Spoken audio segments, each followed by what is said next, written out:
સુરતના પાસોદરામાં રહેતા એક યુવકે 1.70 લાખ આપીને જેની સાથે લગ્ન કર્યા તે લૂંટેરી દુલ્હન સોનલ ચૌહાણ લગ્નના થોડા દિવસોમાં ભાગી જતી. ફેસબુક પર અપલોડ થયેલી એક સ્ટોરી દ્વારા લૂંટારી ટોળકીના રેકેટનો પર્દાફાશ થયો. યુવકની પત્ની 2 દિવસથી ગુમ હતી, જે અચાનક જ ફેસબુક પર બીજા યુવક સાથે દુલ્હન તરીકે જોવા મળી. આ ટોળકીમાં વચેટિયા તરીકે કામ કરતા કમલેશ નામના શખ્સે બીમાર પુત્રનું બહાનું કાઢીને યુવતીને મોકલી આપી અને નાણાં પડાવ્યા. ત્યારબાદ યુવતી પરત આવી ન હતી.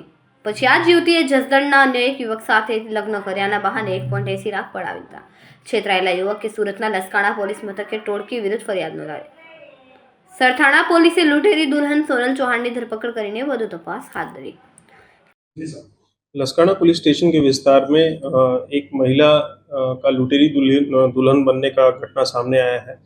मामले की विगत ऐसी है कि ये महिला ने 2 जगह पे शादी करके 2 युवकों से 3.5 लाख जैसे रुपए का चीटिंग किया है। घटना ऐसी हुई कि जो पहला युवक है वो रत्न कलाकार है, जो कि पासोदरा गांव में रहने वाला है। इससे दलाल के थ्रू कमलेश कामाड़ी के थ्रू ये इससे मिलता है महिला के साथ। महिला का नाम सोनल संदीप चौहान है, जो कि नागपुर की रहने वाली है।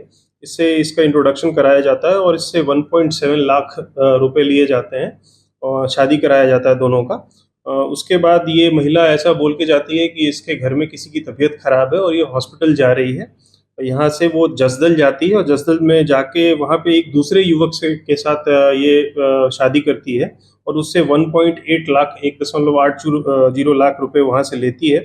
और इस महिला ने जो दूसरी शादी की, उस शादी की जो फोटो है वो सोशल मीडिया में डाली और वो सोशल मीडिया का जो फोटो है वो उसके पहले पति ने देखा और उसके बेसिस पे ये आइडेंटिफाई किया और तुरंत ही पुलिस में कंप्लेन किया गया और पुलिस ने इसको महिला को और दलाल को दोनों को पकड़ लिया और इसमें आगे की कार्रवाई हम कर रहे हैं। કેમેરામેન સેનિલ વિરાણી સાથે વિશાલ શેઠા, માનવ Prabha news, Surat.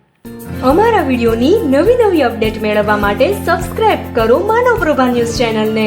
Bell icon click કરો લેટેસ્ટ વિડિયો સૌથી પહેલા મેળવવા માટે.